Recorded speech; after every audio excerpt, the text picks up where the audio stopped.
Howdy, hi. It is Do Your Job Sports WNBA Picks and Predictions for Sunday, June 8th, 2025.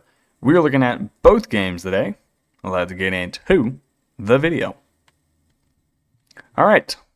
First day back in the States that was actually able to bet. We went 1-5, and we added, for the first time ever, an entire team to the ban list. Now, honestly, you could have put up either the Aces or the Sky today and thrown them on the ban list, and I would have been okay with that. But Arike's on there, Stephanie White's on there. We can't add two teams because then we'd only be left with 11 to bet on in the WNBA. So I had to choose one, and I chose the Sky because Vandersloot's injured. Their team is just done. The Sky the season's already over, so I will recap how we went 1-5, and then we'll get on to the two games and player props for tomorrow. So, the only winner was because the Valkyries went nuclear from the field today. They didn't just beat the Aces, they pummeled them into a pulp. They won the game 95-68. They held the Aces 36% from the field, 24% from deep. The Valkyries won the offensive rebound battle and the turnover battle.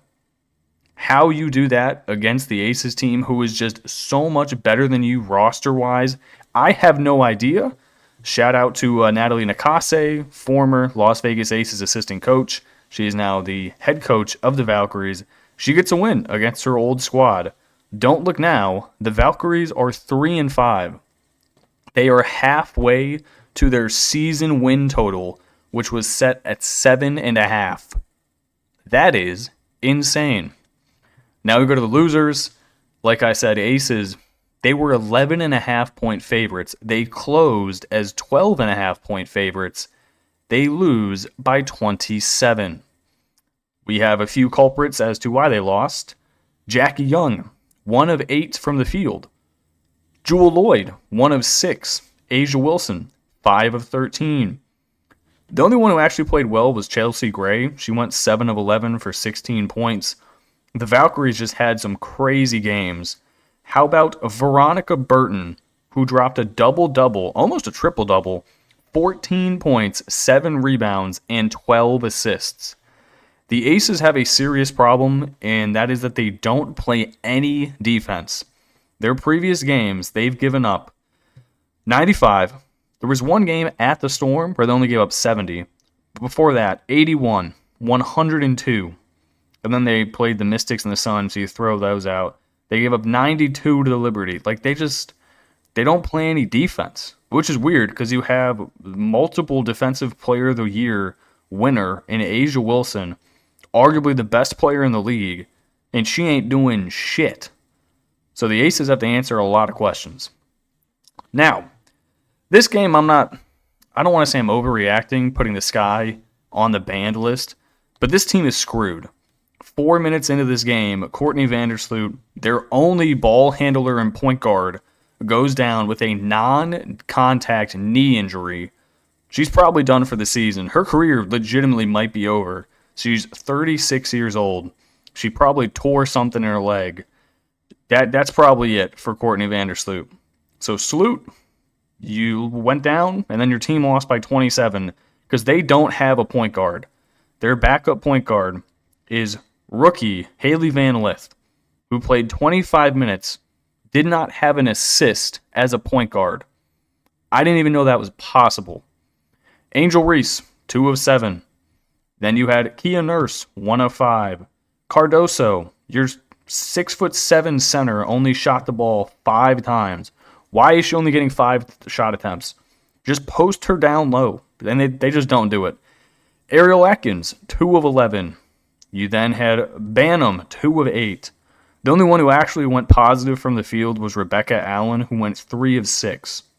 This team is so beyond fucked. I cannot even put into words how screwed they are. They lost today 79-52. They are officially the worst team in the league. I don't care if they just beat the Wings twice. I don't give a shit. Wings didn't have Paige Beckers. They now lose Courtney Vandersloot. They are screwed. Then the Mercury. This was a close game for the first half. It was a 3-point game at halftime, and then the floodgates got opened in the fourth quarter. Seattle Storm 89, Phoenix Mercury 77. Seattle Storm shot the lights out of the building. 48% from the field, 54% from deep, making 12 3-pointers. Skylar Diggins, 26 3 and 7. Gabby Williams, 8 of 10 from the field, 21 3 and 7. You had Nneka drop 13 6 and 6. This was just Seattle Storm doing the Lord's work. Satu Sabli, she dropped 22 points, but it wasn't efficient on 7 of 20 from the field. The rest of the team really didn't play that well. Haley Jones, the one who got dropped by the Atlanta Dream, she played 13 minutes, went 0 of 3 from the field with 2 turnovers. That is probably why you got dropped by the Dream. It's because you suck. Okay, that's the recap and how I went 1 and 5. Let's get on to the picks for tomorrow. All right, so we got 2 games. I'm really not sure how good either of these games are going to be, but I'm going to bet both of them because why the hell not? First game, Connecticut Sun, Washington Mystics. Give me the Sun plus 6.5. Give me the over 157.5. The Sun are coming off of a weird home win against the Dream. I really don't think I can fade them here, so I'm going to send it. I don't think this Mixed Six team is really that good. It seems to me that they are regressing, despite getting really good performances night in and night out from Kiki Irfan and then Sonia Citron. They're still losing basketball games, so I don't really want to lay a big number with them at all. The Sun, they just open up a big old can of whoop ass at home against the Atlanta Dream, beating them 84-76. They had 34 points from Mabry, 19 from Tina Charles. All of those points were needed, to be honest. They don't really have that much of a bench. It is quite literally just the Tina and Mabry show. Should be a high-scoring game. Neither team really wants to play defense. The Mystics, they've lost 3 in a row, granted, all being to good teams. They played the Liberty twice, and then they played the Fever. I think it was at home they played the Fever. Or was it? No, it was on the road they played the Fever. A Caitlin Clarkless Fever. But they've already played the Connecticut Sun this year. They won that battle 90-85. They shot at 52% from the field, and they lost the turnover and the rebounding battle. I don't think they're going to be able to shoot it 52% from the field again. They can probably shoot it like mid-40s, but I see this being a closer game, somewhere around like 82-80 final score. So I'll take the Sun with the points and the over 157.5. All right, the only other game on the schedule, another horrible basketball game.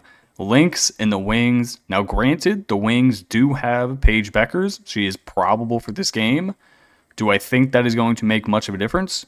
No, because the rest of her team is ass. Give me the Lynx minus 9.5. Give me the over 169.5.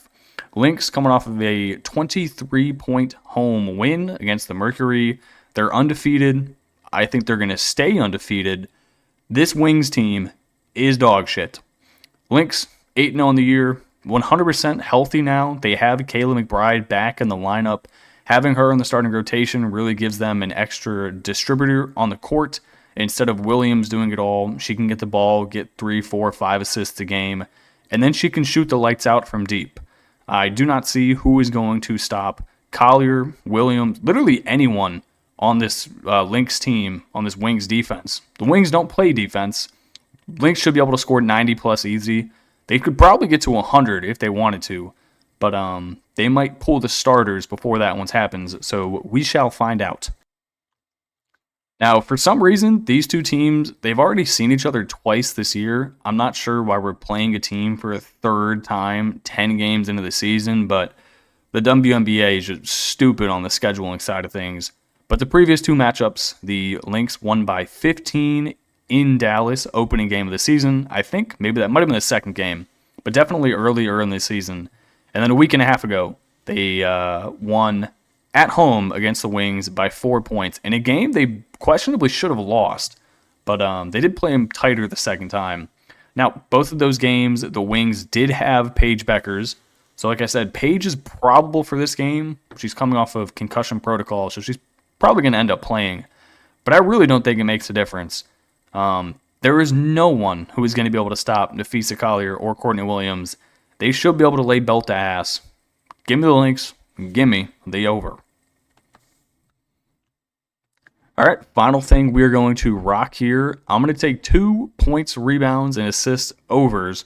First one coming from Marina Mabrey. She is their entire team. I am shocked this number is only 24.5. She had a monster previous game. Against the Dream at home, she dropped 34 points, 4 rebounds, and 4 assists. I think the most important thing here, she had 22 shot attempts the previous game. 22. Now, I don't think she's going to get quite that many against the Mystics, just because the Mystics play a slower brand of basketball. But she's still going to be shooting the ball anywhere from 15 to 19 times. Plus, she's going to get you a few free rebounds and assists. If she gets anything close to 20 points, which she should be able to do shooting the ball, like I said, 15 to 19 times a game, this is going to fly over. It is her and Tina Charles. That is the entire offense. She has the green light from anywhere she wants on the court. 24.5 is too low. Give me the over PRA. Then we're also taking the PRA over for Nafisa Collier. Like I said, nobody on this Wings team is going to be able to stop her. And she's coming off of a slightly rough performance for her standards, only scoring 18 points in their previous game against the Mercury. This is a fantastic get-right spot. In the previous 2 meetings against this Wings team this year, she scored 34 points in the first one, 28 points in the second meeting. She absolutely smashed this PRA in both of those games. I see no reason why she can't get it here again. The only thing that would make me a little bit cautious with this, with your sizing of your bet, is if this is a 20-point game in the fourth quarter, they're probably not going to put her in. So if she misses by like 2 or 3, because she only plays 23 or 24 minutes in this game, that would suck. But hopefully it's relatively close towards the end of the game, like a 15-point, and then they have to keep her in just to guarantee the dub. But give me Nafisa Collier over PRA 37.5. Okay, that is going to do it for me in this video. Hopefully today I don't get my ass handed to me and we actually make some money. So I appreciate you guys watching and tuning in, and I will catch you in the next one. Peace.